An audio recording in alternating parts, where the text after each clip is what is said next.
Watch, female Officer Bae has got the internet admitting their crimes.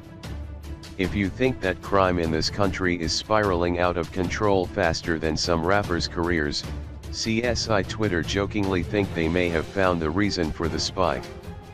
Her name? Female Officer Bae or Mrs. Officer. A video of our new national keypoint was posted on social media recently and has been shared by more thirsty people than those standing in line for the tap in Cape Town. Even Malum DJ Tira jumped on the train, sharing her video next to the caption "Guilty." And it seems the officer has been casting spells over many more, with Twitter users hilariously making up crimes they had committed in the hope of being arrested by the beauty. The crimes range from stealing a friend's charger to being a false witness. Anything to get her attention. Some tweeps were even willing to go back to school to learn this crime thing.